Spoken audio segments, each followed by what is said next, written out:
Cardiac arrest का basically ये है कि एक इंडिविजुअल है जो पूरी तरह से ठीक है और with in half an hour उसके इतने सिचुएशन हो जाती है कि बॉडी में पल्स ब्लड प्रेशर नहीं रहता और for all intent and purpose he is dead. जो सडन कार्डियक डेथ है उसका मतलब है कि हार्ट की बीट इतनी इरेगुलर हो गई और फास्ट हो गई कि वो कार्डियक आउटपुट कंट्रैक्टिलिटी को मेंटेन नहीं कर सके। सबसे इंपॉर्टेंट कारण इसका हार्ट अटैक। जिप में जो हमारे यंग लोग हैं वो कई बार ऐसी दवाइयाँ लेते हैं अपने मसल बनाने के लिए, उसके कारण भी हमारे हार्ट पे भी असर होता है। कुछ ऐसी दवाइयाँ हम अपनी रिफ्लक्स के लिए लेते हैं, कुछ पेन किलर्स हैं, ये भी हार्ट बीट को इरेगुलर कर सकती है। अगर आप 35 इयर्स के ऊपर जा रहे हो तो आपको अपना एक फिजिकल चेकअप कराना चाहिए डॉक्टर से कि क्या आप एक्टिविटी कर सकते हो, आपका हार्ट वो ले सकता है कि नहीं ले सकता है। सडन कार्डियक डेथ्स बहुत हो रही हैं। पता चलता है कई बार यंगस्टर का हम सुन रहे हैं कि अचानक सोते सोते पता ही नहीं चला सडन कार्डियक डेथ। ये कार्डियक अरेस्ट है क्या? आज इसके बारे में बात जाने माने कार्डियोलॉजिस्ट डॉक्टर हरिंदर बाली जी हमारे साथ हैं, उनसे बात करते हैं। बहुत बहुत स्वागत सर। और सबसे पहला सवाल ही यही कि कार्डियक अरेस्ट है क्या? हार्ट अटैक और कार्डियक अरेस्ट अलग चीज़ें हैं? हाँ, दो अलग चीज़ें हैं बट इनका आपस में काफ़ी मेल है। कार्डियक अरेस्ट का बेसिकली ये है कि एक इंडिविजुअल है जो पूरी तरह से ठीक है और with in half an hour उसके इतने सिचुएशन हो जाती है कि बॉडी में पल्स ब्लड प्रेशर नहीं रहता और for all intent and purpose he is dead. पहले बिल्कुल कोई सिम्टम नहीं थे, सडन कार्डियक डेथ। अब ये इसके मल्टीपल रीज़न है, जैसा आपने कहा कि यंग लोगों में हो रहा है। अभी कभी हमारे कोई जो सेलिब्रिटीज़ हैं, चाहे वो बॉलीवुड स्टार्स हों या साउथ इंडिया के हमारे सेलिब्रिटी हों, कुछ स्पोर्ट्स पर्सन में भी, यंग लेडीज़ में भी ये जो थोड़ा बहुत बढ़ फिट हैं, गया। एक्सरसाइज कर रहे एक्सरसाइज करते हैं, हैं, जिम जाते लाइफस्टाइल अच्छी हैं, है, जिम जाते हैं और जिम में अच्छी करते हैं, उनमें भी ये हम सडन कार्डियक डेथ का इंसिडेंस बढ़ा है। तो पहले तो ये जानना ज़रूरी है, जो सडन कार्डियक डेथ है उसका मतलब है कि हार्ट की बीट इतनी इरेगुलर हो गई और फास्ट हो गई कि वो कार्डियक आउटपुट कंट्रैक्टिलिटी को मेंटेन नहीं कर सके। वो हार्ट की कंट्रैक्टिलिटी को इतना उसने अफेक्ट कर दिया इरेगुलर बीट से, ताकि उसकी कंट्रैक्टिलिटी जो है वो कार्डियक आउटपुट को मेंटेन नहीं कर पाई। सबसे इंपॉर्टेंट कारण इसका हार्ट अटैक है। पहला इंपॉर्टेंट कारण हार्ट अटैक है। बट वो सिंपल एक ही कारण नहीं है सडन कार्डियक डेथ का। हार्ट अटैक के बाद इनिशियल हाफ एन आवर में, हार्ट अटैक के बाद नाड़ी बंद हुई, इनिशियल हाफ एन आवर में ब्लड सप्लाई बंद होने के कारण हार्ट मसल इरेगुलर हो जाती है, फास्ट हो जाती है। उसको हम कहते हैं primary ventricular tachycardia, ventricular fibrillation. तो ये पहला कारण हार्ट अटैक है सडन कार्डियक डेथ का।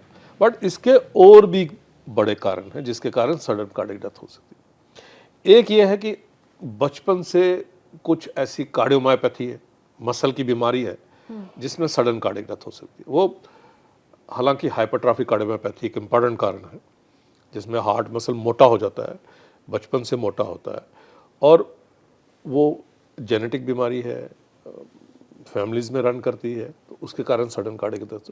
बट और भी किस्म की जो कार्डियोमायोपैथी हैं, रिस्ट्रिक्टिव कार्डियोमायोपैथी है या डायलेटेड कार्डियोमायोपैथी है, हार्ट मसल कमज़ोर होने के कारण उसमें भी हार्ट बीट इरेगुलर होकर सडन कार्डियक डेथ हो सकती है। तीसरा इंपॉर्टेंट कारण है कि कई बार हमारी जो दिल की नाड़ियाँ हैं वो एनॉमलस होती है कि जो हमारी लेफ्ट कॉर्नर या लेफ्ट कॉर्नरी साइनस से अराइज करती है एओर्टा से, राइट कॉर्नरी साइनस राइट से अराइज करती है। बट ये लार्ज मेजॉरिटी ऑफ पीपल में होती है। कुछ परसेंटेज में ये अपनी जगह से अराइज नहीं करती।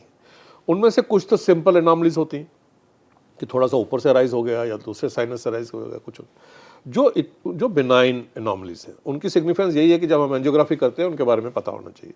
बट कुछ मेलिग्नेंट कॉर्नरी एनॉमलीज होती हैं। मेलिग्नेंट का मतलब है कि वो दूसरी तरफ से अराइज कर रही हैं और अपनी जगह पहुंचने के लिए वो दोनों नाड़ियों के बीच में से जाती है, एओर्टा और पल्मोनरी आर्टरी के बीच में से जाती है। तो वो जब एक्टिविटी करते हैं तो बीच में वो कई बार कंप्रेस हो जाती है। इनको हम कहते हैं मेलिग्नेंट कॉर्नरी एनॉमली। तो वो स्पोर्ट्स पर्सन में भी कोई फुटबॉल खेल रहा है या हैवी एक्सर्शन कर रहा है तो ऐसा हो सकता है। तो इनको हम कहते हैं मेलिग्नेंट कॉर्नरी एनॉमलीज। ये भी एक इम्पॉर्टेंट कारण है सडन कार्डियक डेथ का। दूसरा होता है कि हमारे हार्ट में जो conduction system, electrical conduction system cell में, उसमें कुछ एबनॉर्मलिटीज है, उसको हम कहते हैं चैनलोपैथीज। वो भी हार्ट बीट को इरेगुलर करके प्रॉब्लम क्रिएट करती है। उनको भी डायग्नोज करने की ज़रूरत है, आइडेंटिफाई करने की ज़रूरत है, ट्रीट करने की ज़रूरत है। अदर कारण ये है कि हम कई ऐसी दवाइयाँ हैं जिसके कारण जो कॉमनली भी अवेलेबल है, over the table, over the counter भी अवेलेबल जैसे है, कि? जैसे कि कुछ एंटीबायोटिक्स हैं, कुछ ऐसी दवाइयाँ हम अपनी रिफ्लक्स के लिए लेते हैं, कुछ पेन किलर्स हैं, ये भी हार्ट बीट को इरेगुलर कर सकती है। ओके। ओके, तो ये ड्रग्स भी हमारी ईसीजी में अगर हम देखेंगे तो कई ऐसी चेंजेस करते हैं जो टेक्निकल बात है, जिसके कारण कंडक्शन सिस्टम में दिक्कत आती है और हार्ट बीट इरेगुलर हो जाती है, पेशेंट की डेथ हो सकती है। पांचवा जो इम्पोर्टेंट कारण वो है कि कुछ ड्रग्स जो अब्यूज़ की जाती हैं, और कई बार हमारे सेलिब्रिटीज़ उसके बारे में बात नहीं करते हैं, जो काफ़ी कॉमन है। Cocaine is one of them, but और भी कई ऐसी दवाइयाँ हैं जिसके कारण हार्ट अटैक हो सकता है, सडन हार्ट अटैक होता है, कॉर्निया आर्टरी में स्पैज़म हुआ, हार्ट अटैक हो सकता है। Smoking is also one of this factor and can cause problem. Okay. और जो हम देख रहे हैं जिम में जो हमारे यंग लोग हैं, वो कई बार ऐसी दवाइयाँ लेते हैं अपने मसल बनाने के लिए, कोई हार्मोन्स लेते हैं, डिफरेंट टाइप्स के प्रोटीन लेते हैं, डिफरेंट टाइप्स के सप्लीमेंट्स लेते हैं, जिसके बारे में हमारी कंट्री में कोई कंट्रोल नहीं। वो अनसुपरवाइज लेते हैं, कितनी क्वांटिटी में ले रहे हैं, किस क्वालिटी का ले रहे हैं, उसके कारण भी हमारे हार्ट पे भी असर होता है, किडनी पे भी असर होता है, लिवर पे भी असर होता है। तो वो एक बड़ा समस्या का कारण आ रहा है कि क्या हमें अपने जिम्स को रेगुलेट करने की ज़रूरत है, और जो चीज़ें वहाँ पे मिल रही हैं क्या इंडिविजुअलाइज होनी चाहिए और अंडर सुपरविजन लेनी चाहिए।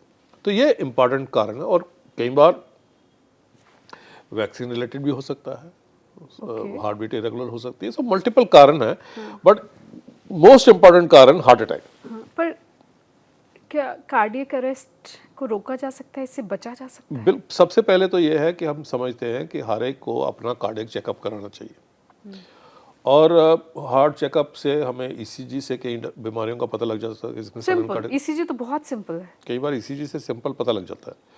और ये देखा गया है कि क्रिकेटर थे इंग्लैंड के, टेस्ट क्रिकेटर थे, बड़े प्रॉमिसिंग क्रिकेटर थे, उनका टेस्ट खेल रहे थे, उनको कोई सिम्टम नहीं थे, ईसीजी हुआ, ईसीजी पता लगा उनको अरिथमोजेनिक राइट वेंट्रिकल डिस्प्लेसिया है, दैट इज जो एक टाइप ऑफ कार्डियोमायोपैथी है। तो उन्होंने उनको बोला गया कि क्रिकेट छोड़ दीजिए, उनको आईसीडी लगाया गया ताकि सडन कार्डियक डेथ ना हो।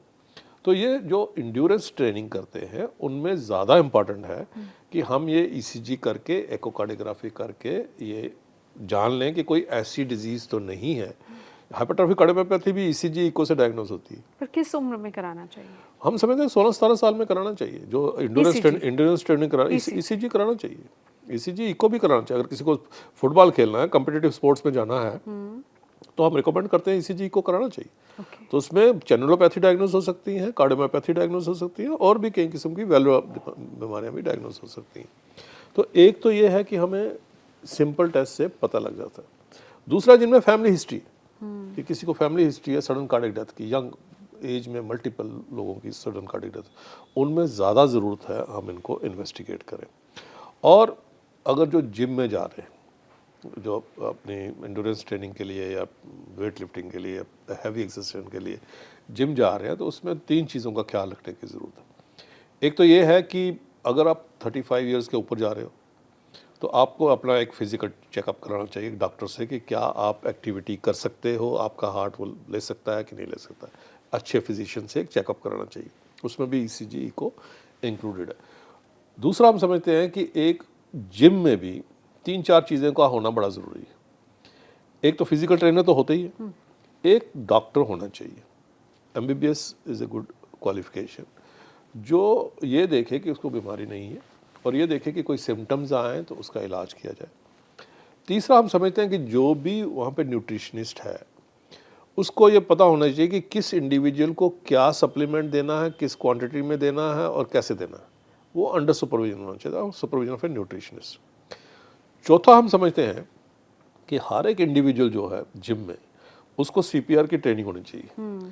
ट्रेनर्स को भी होनी चाहिए, वहाँ पे जो काम करने वाले हैं, इवन जो हेल्पर स्टाफ है उसको भी सीपीआर करने की ट्रेनिंग होनी चाहिए। एक एक्सटर्नल डिफिब्रिलेटर्स हर जिम में अवेलेबल होना चाहिए, और हर जिम का एक हॉस्पिटल के साथ टाई अप होना चाहिए जहाँ से जल्दी एम्बुलेंस बुला के उनको एक्टिविटी प्रोवाइड किया जाए। ये मैंडेटरी होना चाहिए हर एक जिम की रिकॉग्निशन के लिए।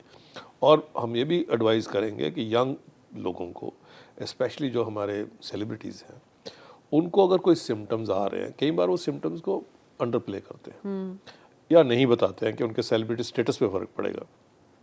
उसका ख्याल रखने की ज़रूरत है कि हमने देखा है कि कई लोगों को जो सडन कार्डिक डेथ हुई है, कुछ पिछले हफ्तों में उनको चलने से दिक्कत हो रही थी या चलने से उनको सांस फूल रहा था, तो उनके शोज़ थे, प्लान थे, तो वो उन्होंने उसके लिए बताया नहीं किसी से।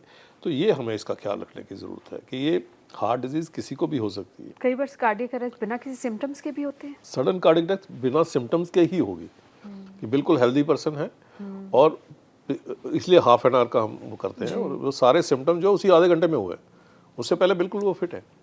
और इसलिए यह ज़रूरी है कि हमें सीपीआर का रोल रिकॉग्नाइज ज़रूरी है। तुरंत सीपीआर देकर जान जान बचा जा सकती है और ऐसे लोग बिल्कुल नॉर्मल लाइफ जी सकते हैं।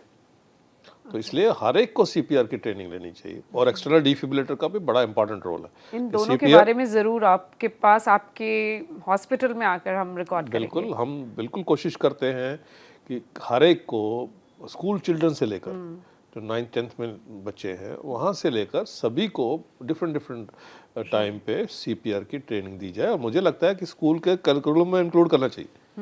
सीपीआर क्या होता है, कैसे दिया जा सकता है और कब देना चाहिए, ये स्कूल के करिकुलम में इंक्लूड होना चाहिए।